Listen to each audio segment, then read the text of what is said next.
Welcome to the Great British Crochet Off technical version, where I chat through the technical aspects of this week's episode of the Great British Crochet Off, a series where I watch an episode of the Great British Bake Off and then I crochet something that inspires me from it. This week I made these dancing ballerina dolls inspired by the puppet theaters that the bakers had to crochet, specifically Samaya's puppet theater, which featured this gorgeous dancer, Biscuit.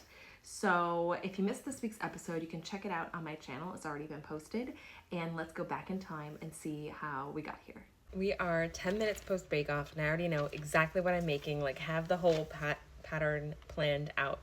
So they had to do like Biscuit puppet theaters this week. And right away I was like, I have always wanted to like make some sort of puppet thing. When I went to college, I did a lot of reading about puppets for a certain project that I did. So I kind of always have puppets on the mind. So I know I'm going to try and do two because I have two kids and they're each probably going to want a puppet. And so basically, I think they're going to be dancer puppets. So once again, I was kind of inspired by Sumaya's gorgeous, like almost Monet-y dancer puppet scene. But so I'm going to make two like ballerina puppets. And I don't really want to do them. I want them to be able to dance, but I don't really want to do it with strings because I have small children. And the last thing I want to be doing is constantly untangling puppet strings. So I had the idea to kind of make the puppets have joints, so like elbow joints and knee joints, and then put elastics on the puppets' hands so you could stick your fingers in the elastics and move the doll around and manipulate her that way to make her dance, if that makes sense. I think it's gonna work. I think I have a plan. So I'm gonna start first by making the base bodies of the puppets. So I'm gonna have to figure out a whole new doll pattern because my standard doll pattern I think would be too heavy and clunky for this. So let's get started with that. So I started with the legs and I made a magic circle with 10 single crochets and worked up 39 rows of single crochets. So we have these nice long legs and I made sure to stuff them as I go. And I'm going to wait to do the folds on them until a little bit later because I want to see the full like structure of the body before I decide where the knees are going to go. But now I'm going to connect these. So I've switched over to what's going to be basically like the leotard color that I'm going to be using. I'm going to be using this cream colored yarn. And I changed over to it and I've chained 4. And now I connected into my second leg here. So we have the beginnings of a body and I am single crocheting around this leg. And now that I've gotten to the back, I'm going to single crochet across the chain that I made and back around this leg and start working these as one piece. So here's my latest update. So I worked up this and I'll put the little pattern of it right here so you can see kind of like the increases and decreases I did to get a slightly more like natural body look. And then when I was stuffing this, I did not stuff it as much here just so I can sew this in so we can have that mobility that I talked about to make it puppet-like. I did this top with half double crochets just to give it kind of a cute like finish, though I might add more to actually finish it. But what I'm going to do now is change over to the peach color that I used on the legs. And I am going to start building up the shoulders. I'm going to attach the arms separately. So once again, we have like a joint and some movement. So I'm going to attach on my pink. I'm going to do a little shoulder and do the head. And that's when after that, I'll do the arms.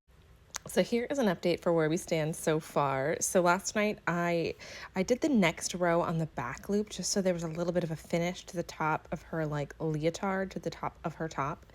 And then I worked this up and made the head, and I had to stop there because I didn't have any safety eyes with me. And so it was at the point where I needed to start working on the face.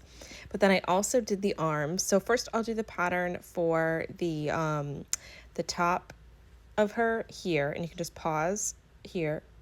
And then here's the pattern for the arm. It was just, I believe it was 8. It was a magic circle of 8 single crochets, and then I think I worked up like 24 rows, but the pattern will say for sure. So my next step here is to do her face and then attach the arms as well. Like I said, I wanted to sew these separately because I wanted them to be very jointy, because that's the whole point, is that like she has joints and therefore can dance because of them. So we're going to sculpt a very simple face for her, including safety eyes. And then we are going to stuff the head, close up the head, do the hair. And then I need to go to the fabric store today to get some fabric for her skirt, which is like kind of one of the most important parts. I want a very flowy tulle. So we'll go and see what we can get. Hi, Violet. Also, I already started work on the second one. This is the exact same pattern. I'm just doing a different skin tone for this one, and I'll obviously probably do a different skirt color and hair color as well. So this is what I've done since last we met. I finished closing the head up. Before I did that, I did the face. So this is just a stitch that's repeated. I have some safety eyes and a little bit of eyelash detail for these. And then I added a little bit of blush just for some color. And last but not least, I rooted this hair in. I actually have a tutorial for how to root hair in, so you can look for that if you're interested. Oh, and then I also sewed the joints into these dolls. And so that is just, I made some stitches across here over and over again just to give this some mobility and flexibility, and that's what will make it a dancing doll. And here is the second doll, exact same pattern, just different coloring. So I finished putting the safety eyes on and the nose. Next I need to do her eyelash details, and then I'll finish off the head, root the hair, make her arms and put them on, and then I need to make the skirts. It's Friday afternoon, so I should get this done before I need to record tomorrow, but we got some work ahead of us. Huh, ladies? And here is our kind of last finishing step. So I put on the little elastic. These are like the holders that actually turn this into a puppet. It's just a little strip of elastic you can hang over your thumb. And I sewed those on to either of the hands. And now I'm putting a multitude of skirts together. So I finished the first one. All I'm doing is I am taking a piece of thread and I gathered the skirt on it. I made it basically the length of the doll's leg. And then once I have it gathered on, I tie it the width of the doll's waist. And then I just pinned on the elastic and then sewed the elastic on. And then I cut the original string I used to gather the skirt so that it was nice and stretchy and can stretch over the doll.